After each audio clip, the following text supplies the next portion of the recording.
ಸಾಮಾನ್ಯ ಜನತೆಗೆ ಅವರು ತಾಯಿಯಾಗಿ, ಅಣ್ಣನಾಗಿ, ತಂದೆಯ ಸ್ಥಾನಮಾನದಲ್ಲಿ ಅಥವಾ ಸ್ನೇಹಿತನಾಗಿ, ಸ್ವಾಮಿಯಾಗಿ, ಗುರುವಾಗಿ ಎಲ್ಲ ರೀತಿಯಲ್ಲಿ ನಡೆಸ್ಕೊಂಡು ಬರ್ತಾ ಇರುವಂಥ ಒಂದು ಚೇತನನೇ ನಮ್ಮ ಡಾಕ್ಟರ್ ಮಹರ್ಷಿ ಆನಂದ್ ಗುರೂಜಿಯವರು ಅಂತ ಹೇಳಿದ್ರೆ ಖಂಡಿತ ತಪ್ಪಾಗಲ್ಲ. ಕಳೆದ 3 ವರ್ಷಗಳಿಂದ ಬಹಳ ನಂಬಿಕೆಯಿಂದ ನಡೆಸ್ಕೊಂಡ್ಬರ್ತಾ ಇರೋಂಥ ಒಂದೇ ವಾಹಿನಿಯಲ್ಲಿ ನಿರಂತರವಾಗಿ ತಮ್ಮ ಸಲಹೆಗಳನ್ನ ತಾಯಂದಿರಿಗೆ, ಅಣ್ಣ ತಮ್ಮಂದರಿಗೆ, ಸ್ನೇಹಿತರಿಗೆ, ಇಡೀ ಮನುಕುಲಕ್ಕೆ ಜೀ ಕನ್ನಡ ಮುಖಾಂತರ ಅವ್ರು ಕೊಡ್ತಾ ಇರೋಂಥ ಸಲಹೆ ನಿಜವಾಗಲೂ ಕೂಡ ಅಭೂತಪೂರ್ವ.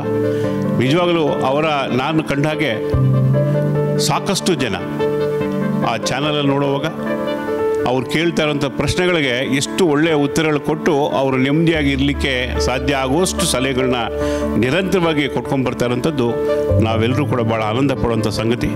ಹಾಗೆಯೇ ನಾವು ಬರೀ ಜೀ ವಾರ್ತೆ ಕನ್ನಡದಲ್ಲಿ ನೋಡೋದೇ ಅಲ್ಲ, ಸಾಮಾನ್ಯವಾಗಿ ಎಲ್ಲ ಕಡೆ ಸಮಾಜದಲ್ಲಿ ನಾನು ಅವರ ಬಗ್ಗೆ ಚರ್ಚೆ ಮಾಡಿದಾಗ ಭಾಳ ಆನಂದವಾಗಿ ಅಯ್ಯೋ ಆನಂದ್ ಗುರೂಜಿಯವರ ಸಲಹೆ ತೊಗೊಂಡೆ, ಅವರ ಸಲಹೆ ನನಗೆಷ್ಟು ಜೀವನದಲ್ಲಿ ಒಳ್ಳೆಯ ಉತ್ತಮ ಒಂದು ಪರಿಸ್ಥಿತಿ ಬಂತು ಅಂದರೆ ಹೇಳಲಿಕ್ಕೆ ಸಾಧ್ಯ ಇಲ್ಲ. ಅಂಥ ಒಂದು ರೀತಿಯಲ್ಲಿ ಆನಂದವಾಗಿ ನಾವು ಇವತ್ತು ಜೀವನ ನಡೆಸ್ತಾ ಇದ್ದೀವಿ. ನನ್ನ ಮಕ್ಕಳಿಗೆ ಒಳ್ಳೆಯದಾಗಿದೆ, ನನಗೆ ಹೆಂಡತಿಗೆ ಒಳ್ಳೆಯದಾಗಿದೆ, ನನಗೆ ಮಕ್ಕಳಿಗೆ ಒಳ್ಳೆಯ ಉದ್ಯೋಗ ಸಿಕ್ಕಿದೆ, ಮದುವೆ ಆಗಿದೆ. ಎಲ್ಲ ರೀತಿಯಲ್ಲಿ ಅವ್ರು ಹೇಳುವಂಥ ಒಂದೊಂದು ಅನುಭವಗಳು ಕಂಡಾಗ ನಿಜವಾಗಲೂ ಈ ಆನಂದ್ ಗುರೂಜಿಯವರು 1000 ವರ್ಷ ಬದುಕಿರಬೇಕು ಅಂತ ನಾನು ಎಷ್ಟೋ ಸರಿ ಅಂದ್ಕೋತೀನಿ. ಯಾಕೆಂದರೆ ಅಂತಹ ಸಲಹೆಗಳನ್ನ ಕೊಡುವಂಥ ವಿಶೇಷ ವ್ಯಕ್ತಿತ್ವ ಇರುವಂಥ ವ್ಯಕ್ತಿ ನಮ್ಮ ಗುರೂಜಿ ಆನಂದ್ ಗುರೂಜಿ, ಮಹರ್ಷಿ ಆನಂದ್ ಗುರೂಜಿಯವರು ಅಂತ ಹೇಳಿದ್ರೆ ಖಂಡಿತ ತಪ್ಪಾಗಲ್ಲ. ಅವರು 3 ವರ್ಷ ಇಲ್ಲಿ ಪೂರೈಸಿದ್ದಾರೆ. ಅವರ 3 ವರ್ಷ ಸತತವಾಗಿ ಒಂದು ಚಾನಲಲ್ಲಿ ಯಾರು ನಿರಂತರವಾಗಿ ನಡ್ಸ್ಕೊಂಡು ಬಂದಿರೋ ಉದಾಹರಣೆ ಖಂಡಿತ ಇಲ್ಲ ಅಂತ ಅಂದ್ಕೊಂಡಿದ್ದೀನಿ. ಅಂದರೆ ಆ 3 ವರ್ಷ ಸತತವಾಗಿ ನಡ್ಕೊಂಡು ಬಂದಿದ್ದಾರೆ ಅಂದರೆ ಅವ್ರು ಇಟ್ಕೊಂಡಿರುವಂಥ ನಂಬಿಕೆ ಅದೇ ದೊಡ್ಡ ಒಂದು ಉದಾಹರಣೆ ಅಂತ ಹೇಳಲಿಕ್ಕೆ ನಾನು ಇಷ್ಟಪಡ್ತೀನಿ.